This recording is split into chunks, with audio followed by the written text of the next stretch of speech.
박근혜 정권 인수위가 아마 2주 걸렸죠? 2주보다는 당기겠습니다.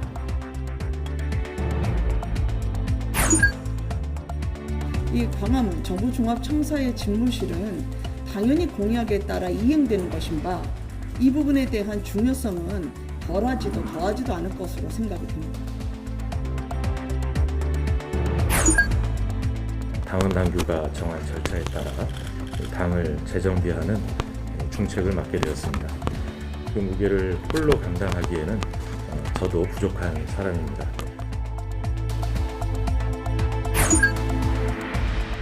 우리 국가의 원대한 우주 강국의 꿈과 포부가 시야처럼 묻혀있는 서해 위성 발사장을 공화국의 국위에 맞게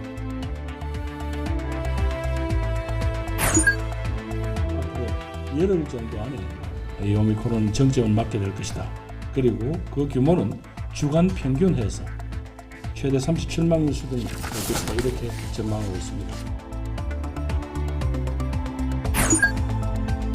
예전에 비해 가지고 부담이라고 하면 이제 배 이상이 부담이 가는 상황이거든요.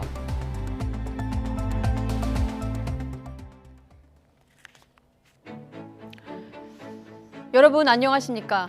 새 정부 5년을 가늠할 시금석으로 평가받는 대통령직 인수위원회. 윤석열 대통령 당선인의 인수위의 밑그림이 드러나고 있는 가운데 당선인과 안철수 대표가 예고한 대로 만났습니다. 하지만 기대했던 인선 얘기는 없었고 미묘한 기류가 흐르고 있습니다. 쇄신을 모색하고 있는 민주당 내부 상황까지 잠시 뒤 나이트 포커스에서 들여다보겠습니다. 네, 인수위는 2주 안에 인선이 마무리될 전망인데요. 당선인 직속의 국민통합특위, 그리고 2개 TF, 그리고 7개 분과의 인수위로 구성될 것으로 보입니다. 먼저 김승환 기자가 보도합니다. 20대 대통령직 인수위원회가 조만간 닻을 올립니다. 문재인 정부가 박근혜 전 대통령 탄핵으로 인수위 없이 출범했던 것을 고려하면 2012년 이후 10년 만에 가동되는 겁니다. 먼저 당선인 직속으로 국민통합특별위원회가 생깁니다. 그리고 코로나19 비상대응 TF와 청와대 개혁 TF가 별도로 꾸려집니다. 당면한 코로나19 손실보상과 대통령실 이전 등을 TF에서 맡게 됩니다. 정책을 만들어 나갈 전문분과는 기획조정, 외교안보, 정무사법행정 등 모두 7개 분야로 구성될 예정입니다. 특위와 관련해서는 그거는 나중에 또 확정된 대로 말씀드리지만 아마 그 구성의 윤곽은 유지될 것으로 생각합니다. 법에 따라 역대 인수위원회와 마찬가지로 위원장과 부위원장 각각 1명, 그리고 위원 24명으로 꾸려집니다. 윤석열 당선인은 이번 사나흘 안에 인수위원장과 부위원장을 확정하고 2주 안에 위원 인선까지 마무리 짓겠다는 계획입니다. 박근혜 정권 인수위가 아마 2주 걸렸죠? 2주보다는 당기겠습니다. 금융감독원 연수원에 당선인 집무실과 인수위원들 사무실이 함께 입주할 것으로 보이는데 물리적으로도 가까워야 한다는 당선인의 의중을 반영했다고 장제원 비서실장은 설명했습니다. 금융연수원엔 기자실과 기타 지원 인력 사무실이 마련될 계획입니다. 인수위 행정실장에는 후보 비서실장을 맡았던 서일준 의원이 임명돼 인수위원 후보군에 대한 검증에 들어갔습니다. YTN 김승환입니다. 네, 청와대 개혁 TF가 이 문제를 다룰 텐데 윤석열 당선인이 대통령 집무실을 청와대에서 광화문 정부 서울청사로 옮기는 방안을 택했습니다. 이 후보 시절 윤석열표 정치개혁으로 공약했던 사안이기도 하죠. 탈권위를 강조했던 역대 대통령들의 꿈이기도 했는데 실현 여부에 관심이 쏠리고 있습니다. 왜 그런지 황희경 기자가 취재했습니다. 광화문 대통령 집무실 공약은 윤석열 당선인의 핵심 정치 개혁안 중 하나였습니다. 현재 청와대는 비서동에서 대통령 집무실까지 차를 타고 가야 하는 등 원활한 소통이 어렵다면서 층만 오르내리면 되는 정부 서울청사로 옮겨 참모들과 신속히 소통하고 청와대 부지는 국민께 공개하겠다는 구상을 피력해왔습니다. 안전에 문제가 없다면은 대통령 집무실에 앉아서 국민들께서 시위하고 항의하는 목소리도 업무에 조금 방해가 되더라도 들으면서 하는 것이 좋지 않겠나. 이 같은 의지를 반영해 인수위가 꾸려지면 1호 사업으로는 광화문 대통령 집무실 설치를 추진하기로 했습니다. 기존 국무총리실을 대통령 집무실로 바꾸고 몇 개 층을 대통령 비서실과 안보실 등으로 사용하는 방안을 검토하고 있는 것으로 알려졌습니다. 이를 위해 총리실은 정부 과천청사로 이전하게 될 전망입니다. 대통령실의 정확한 인사 규모가 아직 추계되지 않았기 때문에 층수나 층 위치는 정해진 바가 없습니다. 이 광화문 정부종합청사의 집무실은 당연히 공약에 따라 이행되는 것인 바 이 부분에 대한 중요성은 덜하지도 더하지도 않을 것으로 생각이 됩니다. 광화문 대통령 시대는 사실 문재인 대통령이 지난 2012년 대선부터 공약했던 사안이지만 끝내 성사되지 못했습니다. 다만 청와대 경호처에서도 그간 다각도로 검토해왔고 윤 당선인 측에서도 공약 발표 이전부터 가부를 타진해온 만큼 실현 가능성이 높은 상황입니다.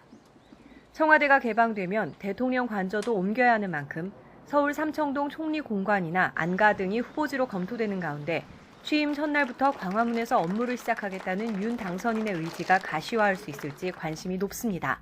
YTN 황희경입니다. 네, 그런데 인수위 7개 분과에 여성 분야가 빠졌습니다.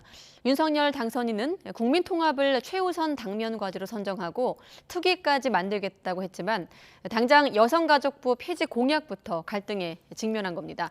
당내에서부터 찬반론이 확연하게 충돌하고 있습니다. 이정미 기자의 보도입니다. 윤석열 당선인이 당선 직후 가장 먼저 강조한 건 국민통합이었습니다. 조국 사태와 대선을 치르면서 더 극명하게 갈라진 민심을 하나로 아우르겠다는 겁니다. 국민 모두 하나라는 마음으로 저도 이 나라의 국민 통합을 최우선으로 생각하겠습니다. 하지만 당장 여성가족부 폐지 공약부터 난관에 봉착했습니다.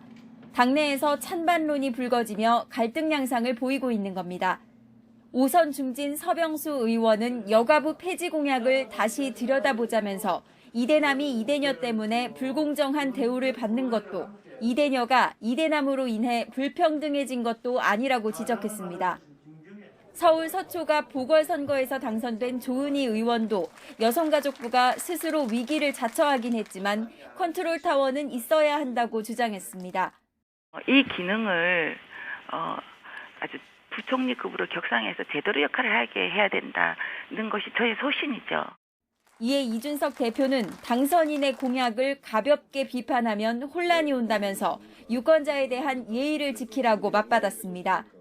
윤 당선인의 최측근인 권성동 의원 역시 여론과 시대 정신에 따른 당선인의 결단이었다며 젠더 갈등으로 몰아 대선 결과를 잘못 분석해선 안 된다고 일축했습니다. 젠더 갈등도 우리가 일으킨 것이 아니라 오히려 민주당 쪽에서 일으킨 것이고 그렇게 자기 자신들이 젠더 갈등으로 몰아가면서 프레임을 짠 거죠. 논란은 인수위 분과 발표에서 여성 분야가 빠지면서 더 가열됐습니다. 7개 분과 안에 여성이 들어있지 않은 거에 대해서는 아동과 그리고 가족 그리고 인구 절벽에 대해서 따로 부처를 만들겠다라고 말씀을 드렸고 이대남과 이대녀의 선택이 확연하게 엇갈렸던 대선 출구조사 그리고 박빙의 결과에 대한 분석을 각기 다르게 내놓으면서 국민 통합이라는 과제는 젠더 갈등부터 시험대에 오르고 있습니다. YTN 이정미입니다. 네, 윤석열 당선인 어제는 미국 바이든 대통령과 통화를 했는데 오늘은 일본 기시다 총리와 통화했습니다. 화기애애한 분위기 속에서 양국 간 우호 증진, 또 북핵 협력, 조속한 정상회담 개최 등이 거론됐습니다. 윤 당선인은 또 주한 미국, 중국 대사들과 잇따라 만나기도 했습니다. 박조은 기자의 보도입니다. 미국 조 바이든 대통령에 이어 윤석열 당선인이 통화한 두 번째 외국 정상은 일본 기시다 후미오 총리입니다.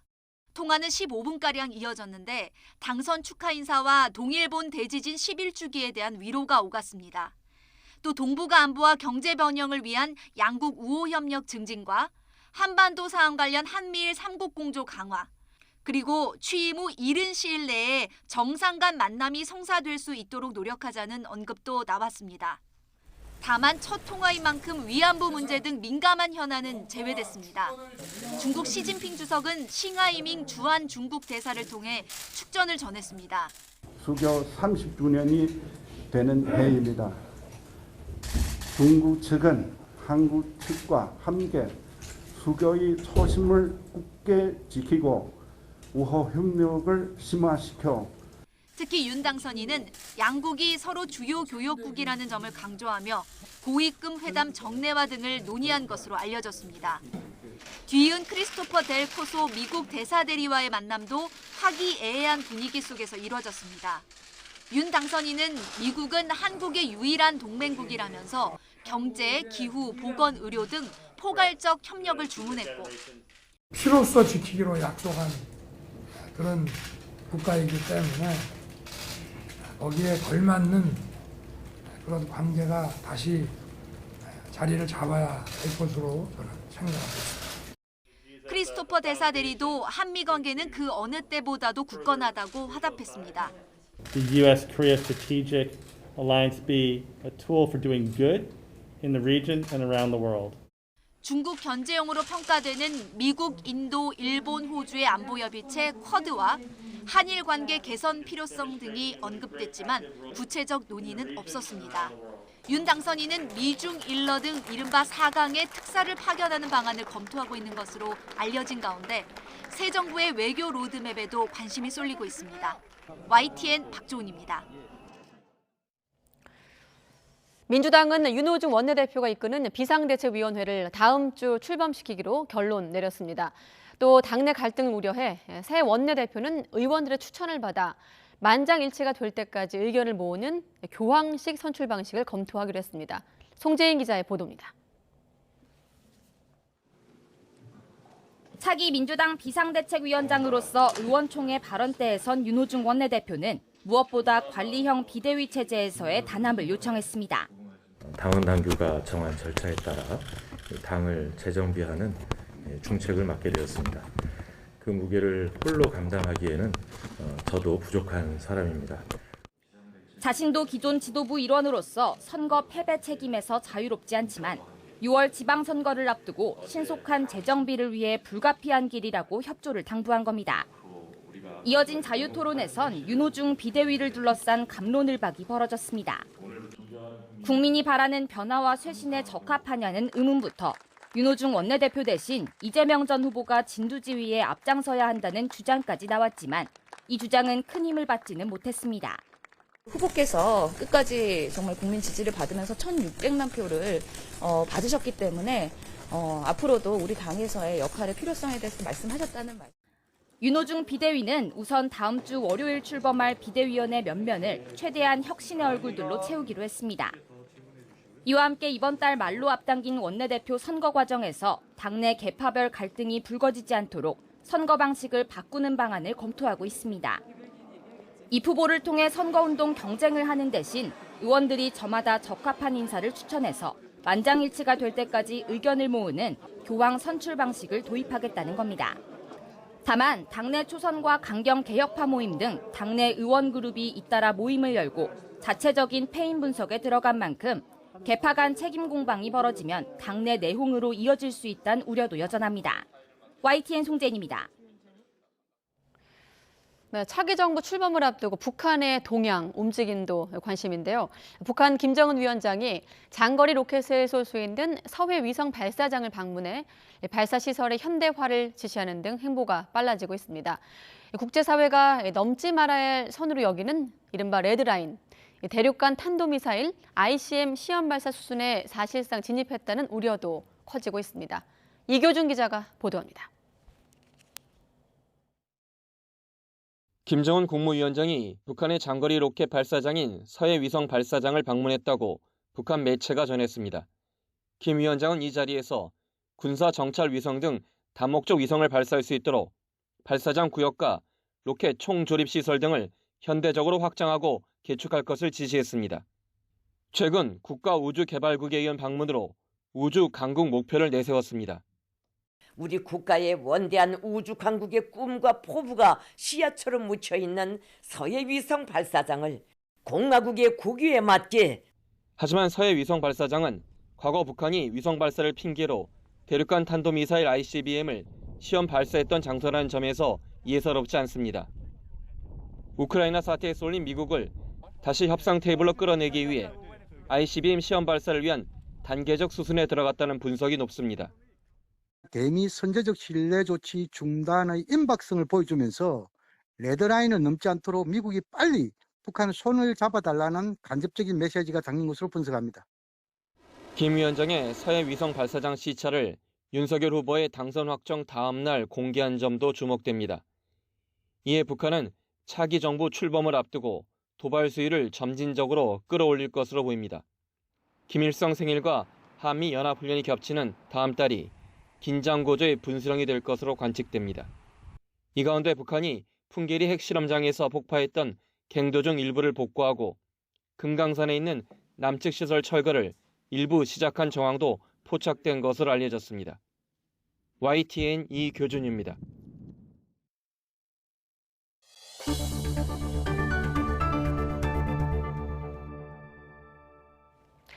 네, 떠올리기만 해도 참 아찔한 사고인데 서울의 전철역에서 전동차가 아기가 타고 있던 유모차만 태우고 엄마가 타기 전 출발하는 사고가 있었습니다.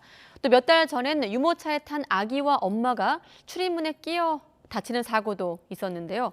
반복되는 사고들 다 이유가 있었습니다. 황보혜경 기자가 취재했습니다. 아기 엄마가 유모차를 끌고 전동차가 오길 기다립니다. 전동차가 도착하고 사람들이 내리자 유모차부터 밀어넣습니다. 이어서 엄마도 전동차에 오르려는데 갑자기 출입문이 닫히더니 그대로 출발합니다.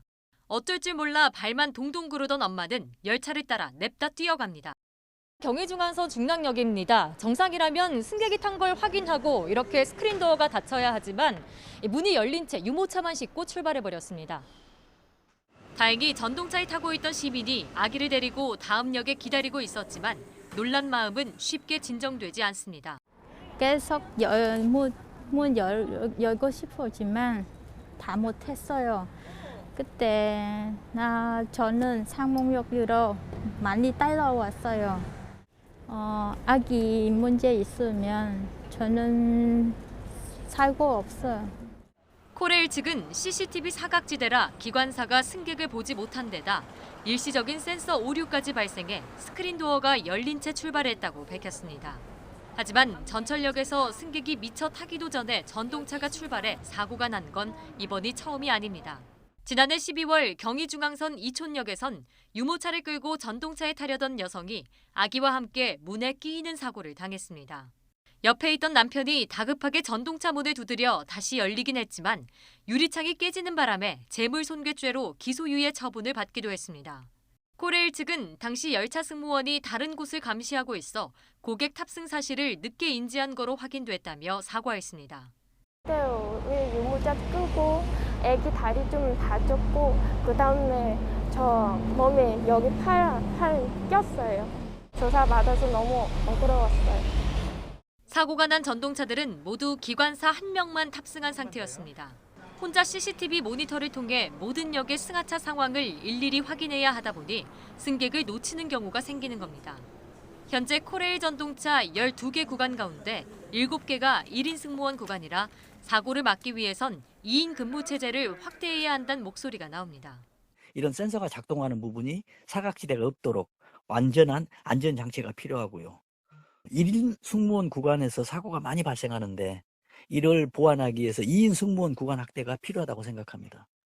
특히 철도 사고는 인명사고로 직결될 수 있는 만큼 스크린 도어 등의 장애물 감지 센서 고장에 대비해 2차, 3차 안전장치도 마련해야 한다는 지적입니다. YTN 황보혜경입니다. 네, 코로나19 신규 환자가 30만 명 안팎으로 발생하는 가운데 정부가 앞으로 열흘 안에 오미크론 유행이 정점에 달할 것으로 예상했습니다. 다음 주부터는 PCR 검사 없이 의료진의 신속 항원 검사만으로도 확진으로 인정을 하고 곧바로 격리 치료를 시작합니다. 이동우 기자의 보도입니다. 코로나19 신규 환자는 28만 명 넘게 발생해 전날보다 4만여 명 감소하면서 사흘 만에 30만 명 아래를 기록했습니다. 이는 일주일 전과 비교해 1.1배 늘었고 5주 전에 10.3배로 증가세는 둔화하고 있습니다. 하지만 사망자는 229명으로 역대 최다를 기록했고 누적 사망자도 10,000명에 육박했습니다. 이런 가운데 정부는 열흘 안에 오미크론 유행이 정점에 달할 것으로 전망했습니다. 앞으로 열흘 정도 안에 이 오미크론 정점을 맞게 될 것이다. 그리고 그 규모는 주간 평균해서 최대 37만 명 수준이 될 것이다. 이렇게 전망하고 있습니다. 또 위중증 환자는 현재보다 2배 가까이 증가해 2,000명 안팎이 될 것으로 예측했습니다. 정부는 방역 완화와 함께 진단 체계, 의료 체계도 완화하기로 했습니다. 다음 주부터 한 달 동안 동네 병의원에서 의료진이 실시하는 신속 강원 검사를 받고 양성이 나오면 확진으로 판정해 즉시 격리와 치료를 시작하기로 했습니다. 60대 이상 확진자의 경우 검사받은 의료기관에서 먹는 치료제도 바로 처방받을 수 있습니다. 정부는 전문가용 신속 강원 검사의 양성 예측도가 크게 상승했으며 PCR 검사 역량도 한계에 봉착했다고 설명했습니다. PCR 검사가 한계까지 도달한 상황입니다. 보다 빨리 진단하고 먹는 치료제를 빨리 처방하기 위해서 중증화를 낮추기 위함도 있다는 말씀을 드리겠습니다. 또 코로나19 증상은 없거나 경미하지만 기저질환 치료가 필요한 입원 환자가 증가하고 있어 일반 병실에서도 확진자를 치료할 수 있도록 했습니다. 일반 병동에서 코로나 치료를 받을 경우 코로나 관련 치료비는 내지 않아도 되지만 기저질환 치료에 대해서는 종전처럼 건강보험이 적용되고 본인 부담이 일부 발생합니다. YTN 이동호입니다. 네, 주유소 기름값이 천정부지로 오르고 있습니다. 서울 주유소 평균 휘발유 값이 8년 6개월 만에 2,000원대를 돌파했습니다. 김상호 기자의 보도입니다. 요즘 운전자들은 기름을 넣으러 갈 때 거의 대부분 기름값 간판을 꼭 확인한 뒤 주유소에 들어갑니다. 확인할 때마다 급등한 기름값에 깜짝 놀랍니다. 예전에 비해 가지고 부담이라고 하면 이제 배 이상이 부담이 가는 상황이거든요. 러시아의 우크라이나 침공 여파로 국제 유가가 요동치면서 서울 등 전국 주유소의 휘발유 평균 가격이 리터당 2,000원 선에 이르렀습니다. 서울은 하루 전보다 21.2원 상승한 약 2,007원, 전국적으로는 13.5원 상승한 약 1,927원입니다. 휘발유 평균 가격이 2,000원대를 돌파한 것은 서울에서는 약 8년 6개월, 전국 평균 가격이 1,900원대를 돌파한 것은 약 8년 5개월 만입니다. 최근 급등하던 국제 유가가 일시 하락하긴 했지만 보통 국내 기름값은 국제 유가와 비교해서 2, 3주 후행하는 만큼 당분간 더 상승세가 예상됩니다. 수개월째 고공행진 중인 물가에 유가 인상은 말 그대로 직격탄. 정부는 유가 급등 잡기 총력전입니다. 앞으로 국제 유가가 현 수준보다 더 가파르게 상승하여 경제 불확실성이 더 확대될 경우 유류세 인하폭 확대 여부도 검토하겠습니다. 소비자들 사이에서는 주유소 기름값이 국제유가 인상폭에 비해서 과도하다는 주장도 나오고 있습니다. 주유소에서는 국제유가가 내려갈 때는 유류세 인하에 묻혀서 적게 내리다가 국제유가가 올라가니 빨리 많이 올리고 있어서 소비자 부담을 가중시키고 있습니다. 오는 7월 말까지 유류세 20% 인하 조치가 연장됐지만 고공행진하는 기름값은 물가와 마찬가지로 좀처럼 잡히지 않고 있습니다. YTN 김상호입니다.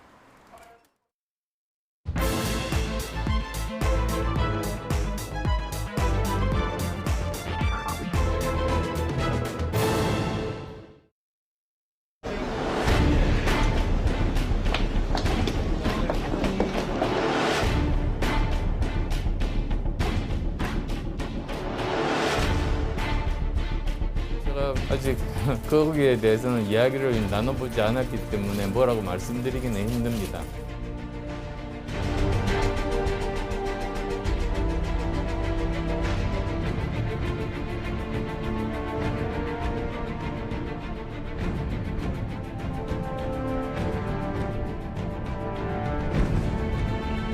전반적으로 성의 문제가 아닌 우리가 말씀드렸던 휴머니즘의 철학을 반영해서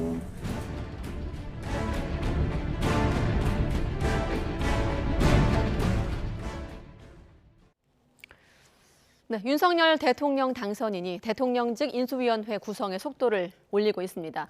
또 민주당은 선거 패배에 따른 지도부 총사퇴 이후 비상대책위원회로 전환한 가운데 이재명 후보의 역할에 대해서도 관심이 쏠리고 있습니다. 나이트 포커스 오늘은 전혜연 시사평론가, 이종훈 정치평론가 두 분과 함께하겠습니다. 네, 안녕하십니까? 안녕하세요. 안녕하십니까? 어제 이 시간에 이 속보를 전했는데 당선인과 안철수 대표가 만날 것이다. 도시락 오찬 회동을 120분간 가졌습니다. 분위기 어떻게 보셨어요? 네, 그 뭐 아내 분위기까지는 뭐 잘 알려진 모르겠고요. 전해지고 있는 네. 내용을 봐서. 근데 실제로는 뭐 1시간 반 정도 이렇게 네. 만났다라고 이제 얘기가 나오고 있고요. 그리고 이제 그러면 이제 30분 동안 뭘 했는지 굉장히 좀 이제 의문입니다. 여러 가지 이제 추측들이 나오고 있는데 뭔가 이렇게 좀 합의된 내용들도 좀 있어서 네. 그걸 좀 문서화했을 가능성도 없잖아 있다. 뭐 이런 추정도 일각에서 나오고 있습니다. 그런데 어찌됐건 오찬회동 일반적인 그 오찬회동으로 이제 보자면 조금 이제 긴 편에 속했다 이렇게 생각을 하고 아마 할 얘기가 좀 많지 않았을까. 그래서 이제 그 정도 걸리지 않았을까 이런 추정이고 네. 뭐 이 회동 끝나고 난 다음에 뭐 안철수 그 대표의 설명은 그냥 뭐 여러 의제 공동정부 형성하기 위한 이제 주로 의제와 관련한 내용들을 이야기한 것처럼 이렇게 얘기를 하고 있는데 네. 외부에서는 자리와 관련한 얘기도 꽤 했을 것이다. 이렇게 지금 추정을 하고 있는 그런 상황입니다. 네, 자리라고 하면 아무래도 인수위원장. 위원장 비롯해서 이제 인수위원들까지 포함해서 다 말하는 그렇군요. 거죠. 네. 일단 도시락 회동에서 구체적인 좀 윤곽이 나올지가 관심이었거든요. 이 자리에서 좀 구체적인 얘기가 나올 것이다 했지만 인수위 얘기는 없었고 뭐 언론에서 미묘한 기류가 흐른다 이렇게 표현하고 있던데 안철수 대표 얘기 듣고 또 전 평론가님 의견 들어보겠습니다. 인수위직 관련해서 어떻게 얘기를 나누셨습니까? 오늘 인사에 대한 이야기는 나누지 않았습니다. 2시간 넘게 지금 회동하신 것 같은데 어떤 내용을 얘기하셨습니까? 국정 전반 현안에 대해서 논의를 했습니다. 같이 저 도시락 식사하면서 지난번에 약속했던 그런 국정 전반 현안에 대한 의논을 하자 그렇게 제안을 해주셔서 이렇게 찾아오게 된 겁니다. 인사 얘기는 안 했고 국정 전반 현안에 대해서 논의를 했다라고 이제 안 대표가 설명을 했는데 대선 직후부터 하마평에 올랐어요. 김병준 전 비대위원장 또 김한길 전 대표까지 포함해서 3사람 정도가 지금 인수위원장에 거론되고 있는데 어떻게 좀 전망하십니까? 일단 안철수 대표의 발언은 만약 지금 오늘 인사 얘기를 했다라고 하면은 후보 단일화에 대해서 일부 반발했던 층에서 결국은 그러면 인수위원장 하려고 혹은 본인의 입각을 위해서 단일화를 했냐라는 비판 여론이 또 재점화될 수 있거든요. 네. 그래서 설사 했더라도 굉장히 발언을 조심한 것으로 보이고요. 저는 이제 현재 거론되는 분들이 뭐 풍부한 연륜과 경험이 있습니다. 지금 김병준 전 비대위원장도 그렇고 김한길 전 민주당 대표도 뭐 굵직굵직한 곳에서 일을 많이 했었고 청와대에서도 일을 한 경험도 있고요. 근데 일단 제 생각입니다만은 네. 사실 윤석열 당선인이 이제 대통령이 됐을 때 풀어야 될 첫 번째 과제로 대부분 국민 통합을 꼽고 있거든요. 네. 근데 제가 보기에 이 국민 통합이라는 것은 보수와 진보의 통합까지도 물론 있겠습니다만은 지금 거론되고 있는 젠더 갈등이나 세대 갈등이 당장 현안으로 대두되고 있거든요. 네. 그래서 그런 쪽으로 좀 프레임을 옮겨서 이런 갈등을 좀 봉합할 수 있는 상징성이 있는 인물이 맡는다면 어떨까 그런 생각이 듭니다. 네, 뭐 자리 또 인수위원장, 뭐 안철수 대표가 무슨 역할을 할 것인가도 관심입니다만 국민의힘 또 국민의당의 어떤 합당 절차로도 관심이 모아지고 있거든요. 일단 당선인 같은 경우는 빠른 합당에 방점을 찍고 있는데 어떻게 예상하십니까? 네. 어차피 뭐 이렇게 지금 단일화까지 했고 지금 합당 논의가 이번에 처음이 아니지 않습니까? 네. 지난번 이제 서울시장 보궐선거 때 이미 합당 논의가 상당히 이제 진척이 됐었기 때문에 네. 그때 아마 상당 부분 그 뭐 일종의 뭐 합의랄까 잠정 합의된 그런 부분들이 이제 많이 있을 것이다 이렇게 좀 보고요.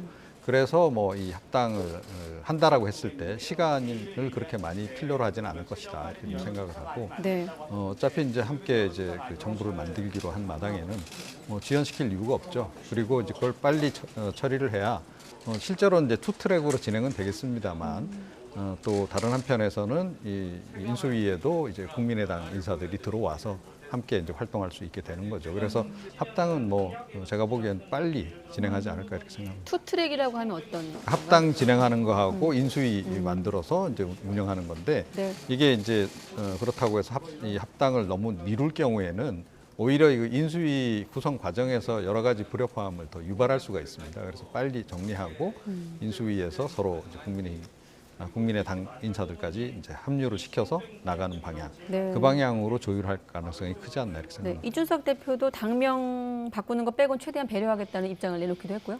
그런데 이 배려라는 말이 참 묘한 곳이 있죠. 지금 언론 보도를 보면 이제 어쨌든 재보선까지 승리해서 110석이 된 당과 3석인 당이 어떻게 공동의 입장에서 합당을 하냐는 의견이 있습니다. 그러나 네. 국민의당 입장에서는 우리는 흡수해서 그냥 들어가는 것이 아니다. 동등한 위치를 해야 되는 거 아니라는 주장이 나올 수 있거든요. 이런 부분에 조율이 잘 될 수 있지를 좀 봐야겠고요. 네. 두 번째로 합당했을 경우 그럼 지도부 체제는 어떻게 되냐는 것이죠. 공동대표 체제로 갈 경우에는 말 그대로 동등한 입장을 어느 정도 위치하는 것이지만 네. 이준석 대표가 주장하는 것처럼 단독 당대표 체제라고 한다면은 사실상 흡사당 형태가 되는 것이기 때문에 또 국민의당 쪽에서는 반발이 나올 수 있고요. 세 번째로 제가 가장 주목하는 부분이 있습니다. 지방선거 공천은 어떻게 하겠다는 것인가. 보통 이제 최고위원회를 중심으로 각 시도당에서 하는 형식이 많이 띄어지는데 이 문제가 정리되지 않으면 아마 하부 조직에서부터 반발이 제기될 수 있거든요. 네. 그래서 합당이라는 큰 원칙은 합의가 됐지만 그 과정에서 좀 남아있는 조율돼야 될 과제들도 역시 만만치 않다고 봅니다. 구체적으로 좀 어떤 조율이 좀 필요합니까? 그러니까 갈등을 최대한 피하기 위해서? 뭐 이제 그런 이면 합의는 없었다라고 이제 계속 얘기는 하고 있습니다만 결국은 이제 지분이죠. 뭐 지분 이런 얘기하는 거 굉장히 또 싫어합니다. 이분들 또 합당하면서 지분 나누겠다 이런 이분이라고 하면 양당 모두. 예, 그렇습니다. 이제 굉장히 그런 거 싫어하긴 하는데 그럼에도 불구하고 실제로는 이제 그 지분 협상이 이제 합당하는 과정에서 상당 부분을 차지할 수밖에 없죠. 그리고 당장 뭐 예를 들어 지방선거라고 이제 그 앞에 있기 때문에 그럼 자치단체장 별로 예를 들어서 뭐 어느 지역은 어느 당에서 가져가고 이런 것들이 이제 다 정리가 돼야 되는 거죠. 그래서 그런 부분들이 이제 상당히 그 걸림돌로 많이 작용하기도 하고 그런데 조금 전에 말씀하셨듯이 지금 사실은 당세 차이가 엄청나게 커요.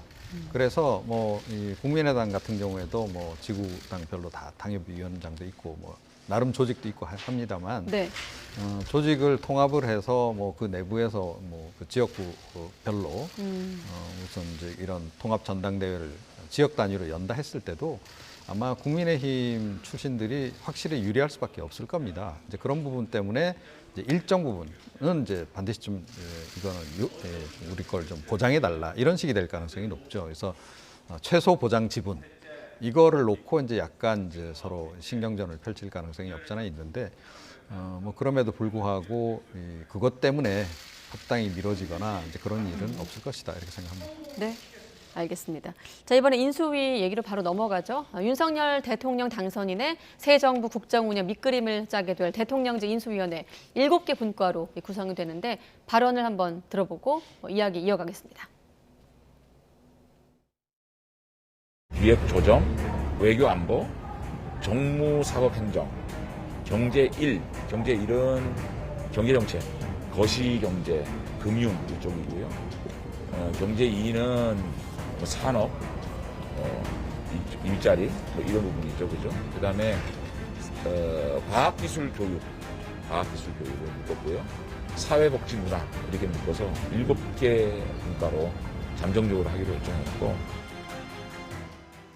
네, 장제원 비서실장의 발언이었는데 다시 한번 요약하면 7개 분과 특위로는 당선인 직속으로 국민통합 특위가 구성되고 뭐 TF들도 설치되거든요. 좀 지금 드러난 밑그림으로 봤을 때 윤석열 당선인 인수위의 특징은 좀 뭐라고 할 수 있을까요? 예, 당선인 직속의 국민통합 TF를 일단 꾸려서 가장 시급한 과제로서 이것이 얼마나 중요한지를 강조한 점이 눈에 띄고요. 네. 또 아마 상징적인 인사들을 배치하기 위해서 상당히 노력을 하지 않을까 그런 생각이 듭니다. 네. 청와대 개혁 TF 같은 경우에는 그동안 윤석열 후보 시절부터 워낙 청와대 개혁을 정치 개혁의 한 주요한 부분으로 공약을 했었기 때문에 역시나 기존 정부의 인수위에 비해서 눈에 띄는 부분이기도 합니다. 그런데 이제 7개 분과에서 여성 분야나 통일 분야가 빠진 부분은 좀 일각에서 논란이 일지 않을까 그런 생각이 듭니다. 네. 평론가님은요? 네, 이제 그런 부분 이제 조금 전에 말씀하신 이제 그런 점에서 이제 벌써 지적이 나오고 있긴 하죠. 그런데 이제 그 여성 문제 같은 경우에는 굳이 뭐 이렇게 따로 떼서 할 필요가 없다.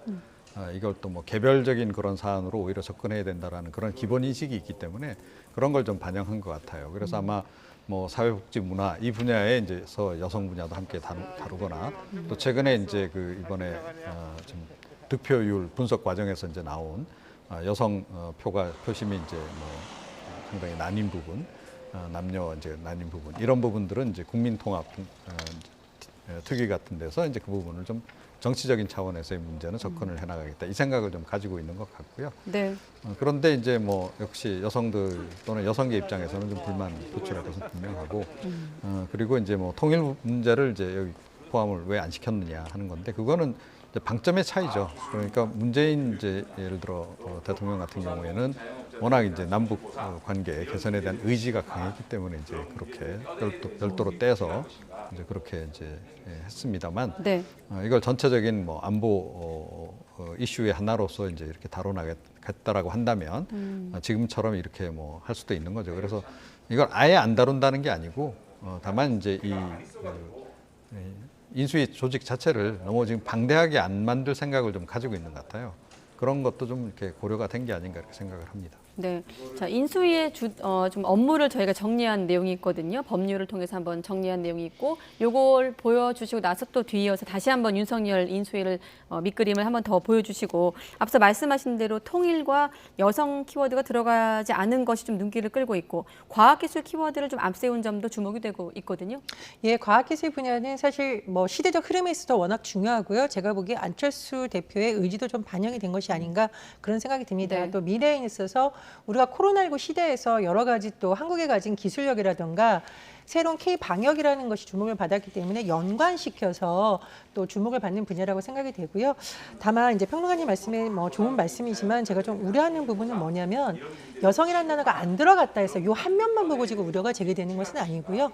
그동안 여성가족부 폐지 공약 이후에 제기됐던 논란, 네. 그리고 이준석 대표가 했던 발언을 둘러싼 논란, 여러 가지 등등이 지금 쭉 맥락 속에서 진행되어 왔기 때문에 이번 인수위에서도 그렇게 되는 것이 아니냐는 우려가 제기되고 있습니다. 그래서 그런 부분을 함께 들어가야지 이것이 뭐 여성단체나 여성계 일부의 주장이라고 보기엔 전 좀 무리가 있어요. 그리고 이번 투표 과정에서 분명히 나타난 점을 본다면 여성들이 막판에 뭐 이재명 후보를 정말 지지한다, 물론 일부분이 있겠습니다만은 상당 부분은 윤석열 후보 캠프에서 내세운 여러 캠페인이라던가 공약에 대한 불만이 오히려 이쪽으로 갔다라는 거거든요. 사실 이것은 어떤 젠더 갈등의 요소를 충분히 또 선거 과정에서 드러낸 점이기도 합니다. 그래서 네. 그런 부분을 좀 종합해서 봐야 된다는 생각이 듭니다. 네. 그런 부분이 당 내에서도 불거지고 있거든요. 일단 정리해보면 김은혜 대변인 같은 경우는 여성, 남성 문제를 좀 공히 다루겠다라면서 기존의 토론회에서 윤석열 후보가 말했던 철학과 좀 비슷합니다. 성 문제가 아닌 휴머니즘 철학을 반영한 것이라고 했지만 당 내에서 서병수 의원 같은 경우는 여가부 폐지 다시 한번 들여다보자 이런 얘기 나오고 있고, 이번 재보궐선거에서 당선된 조은희 의원도 컨트롤 타운에 있어야 한다라는 입장이거든요. 당내 찬반까지 좀 포함해서 본다면 어떻게 전망하십니까? 네. 그러니까 이번 이제 표심이 아마 좀 많이 반영이 될 것 같아요. 그래서 제가 보기에는 이제 이 윤석열 정부 하에서도 여성가족부는 그대로 존치될 가능성이 크다 이렇게 좀 생각을 하고요. 이름은 바꿔서? 예, 아니요. 이름은 뭐 그대로 쓸 수 있다라고 유지하면서? 생각하고 아마 예. 방점은 그 명칭보다는 역시 기능이 될 가능성이 이제 크지 않나. 그러니까 사실은 기능 관련해서는 이미 문재인 정부 하에서도 기능 조정이 필요하다는 얘기가 계속 있었거든요. 그렇기 때문에 이제 기능을 좀 조정을 하는 그런 차원에서 아마 조금 논의가 실제로 좀 이루어질 가능성이 높고, 네. 그리고 여성가족부는 사실은 좀 실제로 부처로서 보면 굉장히 지금 소규모 조직이잖아요. 그래서 이건 어떻게 보면 상징성이 강한 조직입니다. 그래서 이걸 폐지한다라고 했을 때 뭐 여성들의 반발 이런 것들, 특히 이번 표심을 통해서 상당히 이제 분출이 된 상태이기 때문에 네. 아마 이거 없애기는 상당히 부담스러울 것이다 이렇게 생각을 합니다. 이준석 대표는 뭐라고 했냐면, 한 가지 소개하면 당선인의 공약을, 그러니까 조은희 의원 발언에 대한 이제 대응인데, 가볍게 비판하면 유권자에 대한 예의가 아니라고 말했는데 그건 이제 공약을 연장하는 측면인 거고, 앞서 조은희 의원 의원과 또 서병수 의원 같은 경우는 표심을 좀 해석한 측면이 좀 충돌하고 있는 것 같거든요. 근데 이준석 대표는 개인에 대한 비난이 아니라 어떤 정책이나 정책 철학에 대해서 반대 의견을 내는 것이야말로 민주주의라는 취지로 말한 것으로 보여요. 그리고 조은희 지금 이제 신임 의원이 되겠죠. 네. 당내 분란을 일으키고 싶겠습니까? 초선인데. 그러나 본인이 구청장으로서의 업무를 해보거나 또 평소에 다양한 분야에서 일을 해보더니 이건 굉장히 위험한 요소가 될 수 있고 오히려 위상을 격상시켜서 지금 드러나는 문제를 해결하는 것이 현 정부에도 좋다라는 생각을 한 것이 아닐까 이런 생각이 들고요. 네. 참고로 지금 계속 인구 출산 관련한 부분에 있어서 여성 정책이 당길 수 있을 거라고 생각을 하는데요. 지금 우리나라 여성들 중에서 자발적 비혼을 선택한 사람들도 있고요. 연예인 외 사유리 씨가 단독 출산에서 굉장히 관심이 모였잖아요. 그러니까 네. 기존과는 다른 여러 가지 요구가 나타나고 있습니다. 그래서 여성 정책은 곧 인구 출산 정책이다. 이렇게 하는 것도 제가 보기엔 좀 무리한 면이 있지 않나 생각이 듭니다. 네, 알겠습니다. 그리고 아까 다시 장제원 비서실장으로 돌아와서 앞서서는 이제 인수위 구성에 대한 직접 설명을 했습니다만 장제원 비서실장이 전면 등장하면서 이른바 윤핵관 논란의 당사자였기 때문에 다른 최측근 그룹들도 그러니까 이제 윤핵관 인사들이 전면에 나설 것인가 관심인데 여기에 대한 권성동 의원 발언이 있거든요. 어떻게 얘기했을까요? 소위 말하는 윤핵관 사람들이 다 인수위에 장제원 비서실장에도 접근이 들어가면은 정치권이나 뭐 언론에서 그거 쉽지 가만히 놔두겠습니까? 비판하지. 비판받을 짓을 뭐하러 합니까? 이제는 제가 처음에 윤석열 후보를 선택해서 캠프에 들어서 일을 한 거는 오로지 정권 교체라는 하나만 바라보고 한 거거든요. 네, 소위 말하는 유력한 사람들 중에 한 명이 권성동 의원 발언인데 자세를 좀 낮추는 모습이에요. 예. 아마 그 윤핵관들 사이에서도 뭐 그동안에도 그랬겠지만 이 집권 이후에도 일종의 그 역할 분담 같은 거를 고려를 할 겁니다. 흔히 이제 당정청 그러는데 당정청을 나눠서 한 사람이 한 분야씩 이렇게 맡는 지금 뭐 윤핵관 핵심이 지금 3사람 아닙니까? 그래서 이렇게 좀 분산해서 이렇게 좀 역할을 할 가능성이 좀 크지 않나. 그래서 제가 보기에는 그 장제원 의원은 청와대 쪽을 일단 커버하는 쪽으로 자기들끼리는 내부 교통 정리가 된 게 아닌가 이런 생각이 좀 들어요. 그래서 어찌됐건 이제 장제원 의원 같은 경우에는 윤석열 당선인을 지근거리에서 좀 보좌하는 그런 쪽으로 지금 자리매김이 좀 된 게 아닌가 좀 그렇게 생각을 하고 그 연장선에서 사실은 그동안 윤핵관 논란이 있었고 장제원 의원 같은 경우에 캠프에서 아예 사라지겠다라고 얘기도 했고 했음에도 불구하고 이번 이제 그 단일화 과정에서도 그랬고 또 이 비서실장 임명 과정에서도 이렇게 우리가 확인할 수 있듯이 실제로는 이미 비서실장으로 역할을 계속 이어왔다 이렇게 보는 게 좀 정확하지 않을까 이렇게 생각을 합니다. 네. 평론가님은 사실 서초동 인맥이라든지 뭐 윤핵관 포함해서 다른 좀 측근들의 기용도 좀 관심을 모으고 있거든요. 초기 선대위 좀 인물들도 있고요. 그렇습니다. 보십니까? 근데 저는 사실 여소야대 국면이기 때문에 당청 관계도 굉장히 중요하고요. 그리고 국회 이제 야당이 된 거대 의석을 가지고 있는 민주당 관계가 굉장히 중요하기 때문에 권성동 의원이 지금 뭐 인수위원회에 가거나 그런 것보다 오히려 당에서 약간 이런 부분을 조율하면서 의원들이라던가 이런 데에 뭐 약간 구심점 노릇을 하는 것이라는 그런 전망도 가능하지 않을까 생각이 들고요. 그리고 이제 당선인 주변에 있는 인물들이 제가 보기에는 뭐 고의로 그랬다기보다는 캠프에서부터 이제 검경 출신들이 좀 많은 편이었어요. 뭐 권영세 전 본부장도 그렇고 원희룡 본부장도 그렇고 다 이제 법조인 출신이기 때문에 뭐 그 구성만 해가지고 뭐 검경만 했다라고 할 수는 없을 것으로 보입니다. 다만 전 이 말씀을 꼭 드리고 싶어요. 윤석열 후보 캠프도 그렇고 이재명 후보 캠프도 그렇고 올해 대선의 특징은 청년들을 영입했다는 것인데 그럼 이 청년 정치인들은 어떻게 되는 것일까가 저는 굉장히 궁금하고요. 두 번째로 그렇다면 나이가 젊고 캠프에서 일했으면 다 청년 정치인이냐. 그건 또 아니라고 봅니다. 옥석을 가려야겠죠. 갈등을 조장하거나 혐오를 조장하는 데 앞장섰던 인물은 여야 가릴 것 없이 어떤 공적인 분야에서 일하는 것에 있어서는 굉장히 신중하게 오히려 배제하는 것이 통합의 정치에 도움이 되는 것이라고 봅니다. 네. 자, 그리고 5년 전에 문재인 대통령도 공약했던 광화문 대통령 시대를 열 수 있을 것인가도 관심인데 여기에 대한 당선인 발언도 있습니다. 들어보시죠. 안전에 문제가 없다면은 대통령 집무실에 앉아서 국민들께서 시위하고 항의하는 목소리도 업무에 조금 방해가 되더라도 들으면서 하는 것이 좋지 않겠나. 대통령실의 정확한 인사 규모가 아직 추계되지 않았기 때문에 층수나 층 위치는 정해진 바가 없습니다. 광화문 정부종합청사의 집무실은 당연히 공약에 따라 이행되는 것인 바 이 부분에 대한 중요성은 덜하지도 더하지도 않을 것으로 생각이 됩니다. 네. 네, 역대 대통령들 중에 탈권위를 좀 우선했던 대통령들이 항상 꿈으로 내세웠던 부분인데 실현으로 이어지지 못했습니다. 그중에 가장 큰 이유는 경호 문제 아니었습니까? 네, 근데 경호 문제는 사실 제가 보기에는 좀 외견상에 이제 겉으로 공식적으로 발표된 그런 이유라고 이제 보고요. 예. 문재인 대통령 같은 경우에 뭐 이제 유홍준 전 교수가 그 광화문 시대 대통령 광화문 시대 위원장도 하고 그러지 않았습니까? 네.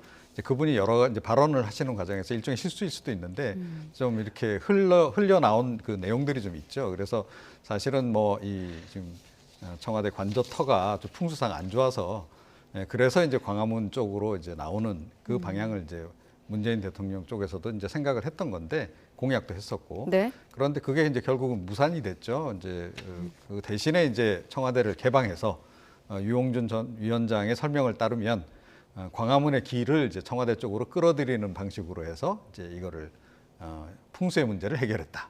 이제 그 당시 설명이었습니다. 그래서 뭐 이번 같은 경우는 뭐 모르겠습니다. 이게 정말로 풍수의 배경에서 또는 법사들이 뒤에서 뭔가 작용해서 이게 또 광화문 광화문으로 집무실을 옮기겠다는 얘기가 공약으로까지 이제 완성이 됐는지는 모르겠는데, 네, 모르겠는데. 뭐 저는 일단은 네. 뭐 일단은 이제 뭐 본인들이 이제 설명하고 있듯이 네. 그런 긍정적인 차원에서 이제 얘기를 하자면 대통령이 일단 국민하고 좀 더 가까운 거리에서 이제 업무를 보겠다. 문재인 대통령도 뭐 대외적으로는 그런 공표를 계속 여러 차례 하지 않았습니까? 그래서 이제 그런 이제 의지인데 의지가 상당히 좀 강해 보여요. 그래서 이번 같은 경우에는 성사될 가능성이 크지 않나 이렇게 생각을 합니다. 가능성이 높다고 보시고요. 평론가님은. 예, 근데 국민과의 소통의 상징성을 보여주는 장면이라든가 이벤트는 될 수가 있겠죠.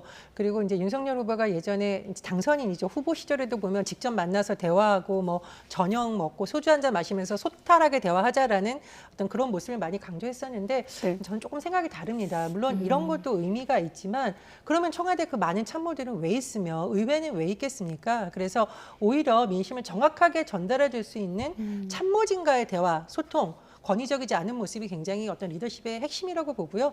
두 번째는 의와의 관계입니다. 여당 내에서 쓴소리 나오는 게 사실 쉽지가 않아요. 특히 정권 초기 대통령의 지지율이 높은 시기에는. 그렇다면 야당이 결국은 반대하는 쪽에 의사를 반영할 수밖에 없는데 윤석열 정부가 정말 국민과 소통을 잘하냐 핵심은 저는 앞으로 대야 관계가 오히려 굉장히 한 중요한 축이 될 거라고 봅니다. 네. 자, 그리고 뉴스를 좀 민감하게 보시는 분들 그리고 기억력이 좋으신 분들은 뉴스 보시면서 저희가 지금 계속 대통령 당선인으로 표현을 하고 있거든요. 예전에 당선자로 불렀던 시절이 있었습니다. 15년 전으로 이제 기억을 하는데 그때 이제 이명박 당시 대통령 당선자가 당선인 호칭을 좀 요구하면서 그때 기억에 그때는 당선자란 말이 좀 더 익숙해서 당선인이란 말이 좀 어색해서 그때 어떤 말이 있었냐면 이제 그럼 기자도 기인이냐 뭐 이런 얘기도 있었던 걸로 기억이 나는데 어떻게 좀 보십니까? 일부 언론에서는 지금도 당선자로 쓰고 있거든요. 예, 근데 사실은 공식 용어는 당선자가 맞죠 원래. 예, 법에서도 이제 그렇게 주로 이제 규정이 돼 있고 그래서 그게 맞는데 왠지 당선자 그러면 조금 이제 존중을 안 해주는 듯이 느껴지니까 그걸 조금 이제 좀 이렇게 포장을 좀 달리해서 당선인 그럼 왠지 좀 존중해주는 기분. 한자로 하면 놈자. 예, 그런 거죠. 이제 그런 것 때문에 이제 그런 건데요. 뭐 저는 이거 뭐 그냥 공식적으로 법에서 규정된 그 단어를 그대로 써도 별 관계는 없다라고 저는 생각을 해요. 그런데 뭐 이제 그 사이에 조금 전에 이제 이명박 전 대통령 시절부터 이제 이게 쓰이기 시작했다라고 얘기를 했는데 많이 좀 정착이 된 것 같아요. 당선인이라는 용어 자체가. 그래서 지금 화면 속에 당선증에도 당선인으로 예, 되어 그렇습니다. 있습니다. 네. 그래서 이제 뭐 이건 자기들의 필요에 따라서 어떻게 쓰든 별 상관은 없다 이렇게 생각을 합니다. 네. 제 생각도 비슷합니다. 이제 헌법에는 당선자로 되어 있고 어떤 분들이 유권자이니까 당선자로 쓰는 게 맞다라고 하는데 뭐 국민들이나 정치권 이걸 비하려는 뜻이 없기 때문에 관례적으로 그런 의미가 약간 중립적인 의미라고 봐야겠죠. 그래서 그런 의미라면서도 좀 무방하지 않을 거라는 생각이 듭니다. 네, 한번 이런 보도가 나와서 한번 짚어봤습니다. 일단 지금은 당선인이 더 익숙하긴 해요. 시간이 많이 흘러서. 자, 시간이 많이 흘렀는데 두 가지 질문을 드려야 되거든요. 자, 민주당의 내부 분위기 그리고 대선 사후 조사 결과가 있는데 대선 사후 조사를 결과를 놓고 이재명 후보, 이재명 상임 고문 얘기까지 한번 포함해서 간단히 짚도록 하겠습니다. 그러니까 대선 이후에 유권자들에게 물어봤거든요. 왜 윤석열 후보를 뽑았는지에 대한 조사 결과를 한번 보여주시고 이걸 토대로 두 분과 좀 짧게 대담을 마무리하도록 하겠습니다. 네, 보여주시죠. 네, 그러니까 이재명, 윤석열 후보 각각에게 투표를 한 이유를 물어봤어요. 지금 쭉 나오고 있는데 시간 관계상 좀 화면으로 대신하고 이 같은 결과 어떻게 좀 해석할 수 있을까요? 네, 역대급 비호감 선거였다라는 게 이제 확인되는 부분이 좀 있고, 네. 예, 그리고 이제 각종 여론조사 결과에서도 이번 대선 과정에서 확인했듯이 역시 정권 교체에 대한 그 욕구도 기본적으로 굉장히 강하게 깔려 있었다. 이런 게 좀 이제 확인이 되는데요. 제가 이제 이번 그 대선 설명을 하면서 이번에 유권자들이 유권인이 아니고 유권자들이 그러니까 내가 좋아하는 후보를 선택하기 위해서 나갔다기보다는 내가 싫어하는 후보를 떨어뜨리기 위해서 투표장에 나간 분들이 의외로 많은 것 같다라고 얘기를 했는데 그게 좀 확인이 좀 되는 것 같아요. 그래서 좀 한편으로는 약간 씁쓸하다 이런 말씀 좀 드리지 않을 수 없고. 지금은 투표하지 않은 이유로 나가고 있는데. 네, 그렇습니다. 그런데 역시 이제 윤석열 당선인 같은 경우에는 저도 뭐 이 토론 과정에서 계속 지적을 했는데 TV 토론 과정에서 국민들도 좀 많이 확인했듯이 역시 이제 국정 현안에 대한 이해도가 좀 떨어지는 그런 부분들, 그 부분을 역시 이제 약점으로 좀 보시는 것 같고, 그 다음에 이제 이재명 후보 같은 경우는 여러 가지 각종 의혹과 관련한 그런 부분이 역시 좀 많이 작용을 한 것으로 이렇게 좀 확인이 되고 있네요. 이종훈 평론가님께서 여당 쪽에 약간 순서를 해주셨기 때문에 저는 야당이 된 민주당에 대해서 순서를 할 수밖에 없는데 과연 이 지지율이 정말 민주당과 이재명 후보를 열렬히 지지한 것이라고 완벽하게 해석할 수 있을까? 말씀해 주시지 그건 아니라는 겁니다. 그래서 선거에 이긴 정당이 오만하지 않은 것도 뭐 당연하지만 선거에서 패배한 정당은 그렇다면 우리가 민심을 얼마나 반영을 했었고 그 부분에 대한 좀 철저한 반성이 됐으면 어떨까라는 생각이 들어요. 그런데 지금 민주당이 보여주고 있는 이 대선이 끝나지 얼마 되지도 않았는데 보여지고 있는 모습이 그런 민심에 잘 맞는지는 좀 돌아봐야겠습니다. 네, 민주당 얘기 하셨기 때문에 평론가님은 민주당 지금 상황 어떻게 보십니까? 일단 윤호중 비대위가 출범을 했고 6월 지방선거 이후까지 좀 이렇게 가기로 했거든요. 네. 근데 제가 보기에는 뭐 나름 이제 표정은 그렇게 밝진 않아요. 그럼에도 불구하고 어떤 긴장감 같은 게 느껴지진 않아요. 그렇다고 해서. 그러니까 이 지금 이제 해법을 내놓는 과정에서도 마찬가지인데 어떻게 보면 굉장히 좀 이제 그 쉬운 방식, 크게 뜯어고치지 않는 방식으로 지금 대응을 하고 있단 말이에요. 과거 같았으면 선거 이렇게 대선 패배하고 그러면 뭐 지도부 당장 해체에다가 비대위 또 혁신위원회에서 이제 외부 집도위를 불러들여서 대수술을 감행을 하고 이제 그런데 당장 뭐 지방선거를 이유로 해서 그냥 적당히 당내 인사들로 해서 이 문제를 그냥 해결해 나가려고 하는 그런 모습을 지금 보이고 있는데 이거 굉장히 안이한 생각이다. 저는 그렇게 생각합니다. 안 그러면 이번 지방선거에서도 대패할 가능성이 굉장히 높다. 이렇게 좀 지적을 하지 않을 수 없습니다. 네, 알겠습니다. 자, 오늘은 여기까지 듣도록 하겠습니다. 전혜연 시사평론가, 이종훈 정치평론가 두 분과 함께했습니다. 오늘 고맙습니다.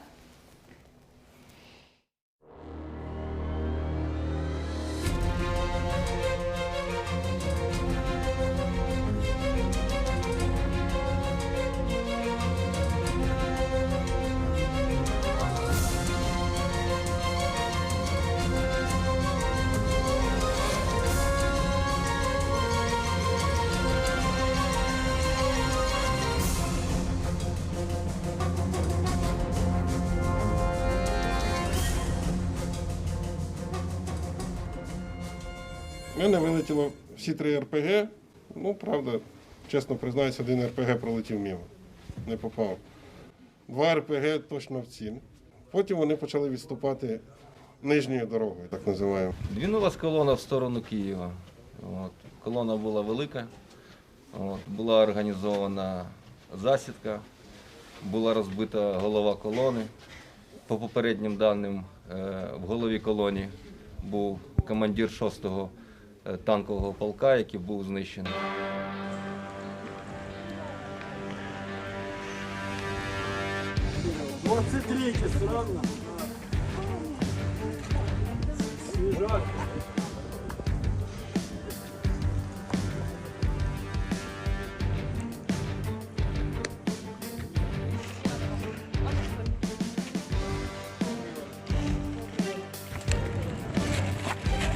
Так, а нет так лесов.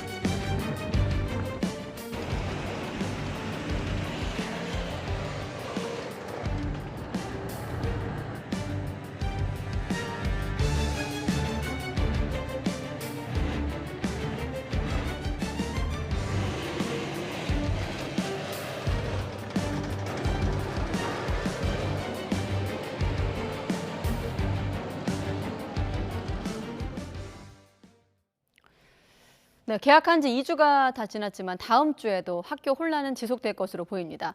또 14일부터는 가족이 확진 판정을 받은 학생도 예방접종 여부 관계없이 등교할 수 있습니다. 홍주혜 기자입니다. 18살 이하 소아와 청소년 코로나19 확진자는 이번 주 들어서만 35만 6,700여 명 발생했습니다. 전체의 26.1%에 해당합니다. 오미크론 대유행 속에 등교 수업에 참여한 학생의 비율은 새학기 첫날 88.1%에서 일주일 뒤 81.9%로 소폭 줄었습니다. 교육부는 새학기 시작부터 2주간을 안전한 등교를 준비하는 적응 기간으로 정했습니다.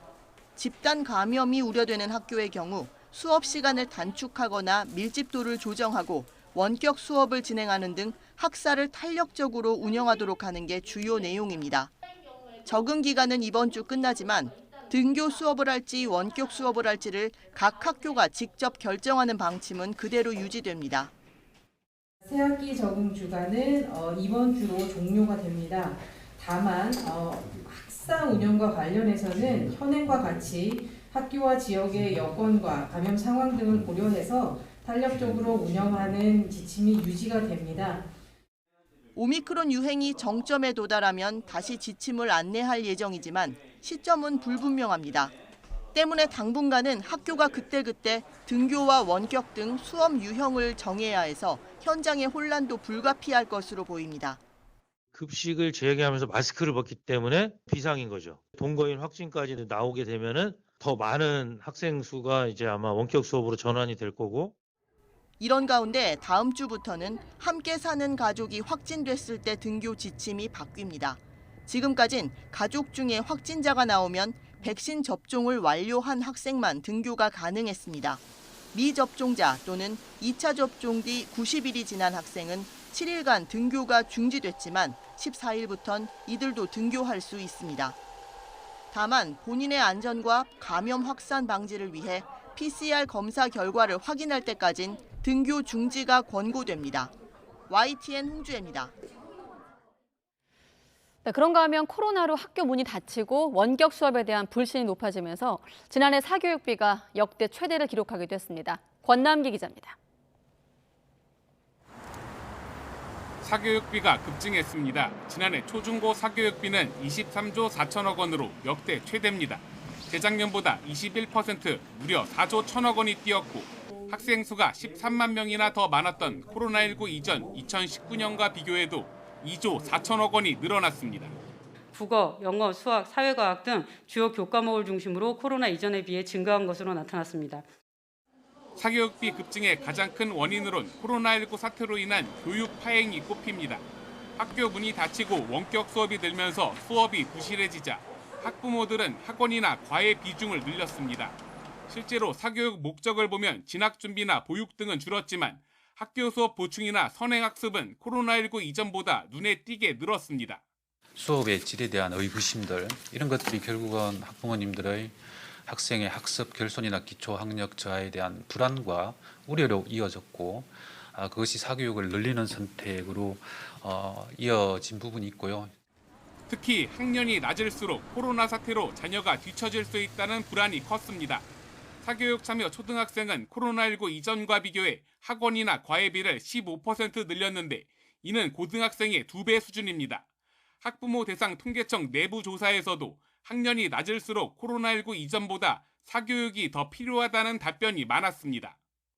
초등 저학년 같은 경우에는 등교 수업을 거의 경험하지 못하거나 또 학교에 따라서 지역에 따라서 등교 수업 일수가 굉장히 차이나는 그런 상황에서 이런 격차들을 보정하기 위해서 소득에 따른 또 사는 곳에 따른 사교육비 격차는 여전했습니다. 소득 수준에 따라 사교육비는 5배 넘게 벌어졌고 대도시냐 아니냐에 따라서도 차이가 났습니다. YTN 권남기입니다. 고위공직자 범죄수사처가 이른바 스폰서 검사 의혹으로 유죄 확정 판결을 받은 김영준 전 부장검사를 다시 재판에 넘겼습니다. 과거 검찰이 스폰서 의혹을 수사할 때 인정하지 않았던 일부 뇌물 혐의를 적용한 겁니다. 공수처 출범 이후 나온 첫 기소, 한동호 기자입니다. 이른바 스폰서 검사라 불렸던 김영준 전 부장검사는 중국유동창을 스폰서로 두고 향응 접대를 받아 2018년 유죄가 확정됐습니다. 야, 그러면 나 감찰 조사 받아야 돼. 그게 아니라 친구 죽는 거 보고 싶어서 그래? 응분의 처분을 달게 받고 평생 참여와 용서를 구하는 마음으로 살겠습니다. 검찰은 2016년 기소 당시 스폰서 김모 씨에게서 향응을 받은 혐의로 김 전 부장검사를 재판에 넘겼지만 일부 뇌물 혐의는 인정하지 않았습니다. 그러자 스폰서 김 씨는 해당 혐의를 다시 수사해달라며 경찰에 고발했고 경찰은 김 전 부장검사와 박 변호사를 기소 의견으로 검찰에 송치했습니다. 검찰에서 사건을 넘겨받은 공수처는 재수사 착수 8개월 만에 두 사람의 혐의가 인정된다고 결론 내리고 재판에 넘겼습니다. 적용한 혐의는 각각 뇌물수수와 공여로 김 전 부장검사가 지난 2016년 3월부터 7월까지 직무와 관련해 박 변호사에게서 1,093만 원 상당의 향응과 돈을 받았다는 겁니다. 공수처는 김 전 부장검사가 박 변호사의 자본시장법 위반 사건이 자신의 부서로 배당되자 인사이동 전 서둘러 소속검사에게 박 변호사를 조사하도록 했고 이 과정에서 뇌물을 받았다고 판단했습니다. 이후 박 변호사는 무혐의 판단을 받았습니다. 김 전 부장검사는 2016년 1월부터 예금보험공사에 파견돼 직무 관련성 등이 인정되지 않는다고 주장했지만 공수처는 대법원 판례 등을 근거로 직무에 과거 담당했던 직무도 포함된다고 강조했습니다. 다만 두 사람이 세 차례에 걸쳐 4,500만 원을 주고받은 다른 금전 거래는 두 사람의 관계와 돈을 융통한 동기, 변제 시점 등을 고려해 불기소 처분했습니다. 공수처 외부위원들이 공소 제기 여부를 심의, 의결하는 공소심의위원회 결론도 같았습니다. 이번 사건은 공수처 출범 14개월 만에 공수처가 직접 재판에 넘긴 1호 기소 사건으로 기록됐습니다. 지난해 9월 조희연 서울시 교육감의 해직교사 불법 특별 채용 의혹 사건은 수사 권한만 있고 기소 권한은 없어 검찰에 사건을 넘겼습니다. 공수처는 김영준 전 부장검사의 혐의가 충분히 성립한다며 유죄 입증을 자신하고 있습니다. 앞선 검찰 판단과 정반대 결론이 나온 만큼 향후 법정에서 김 전 부장검사 측과 치열한 공방을 벌일 것으로 전망됩니다. YTN 한동우입니다.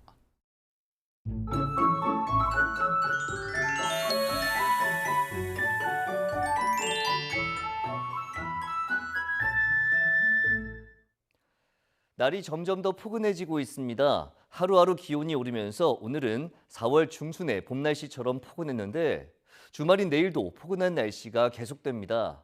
우선 내일 서울 아침 기온이 6도로 아침 공기도 조금 더 부드러워지겠고 낮 기온도 19도로 오늘보다 조금 더 높아지겠습니다.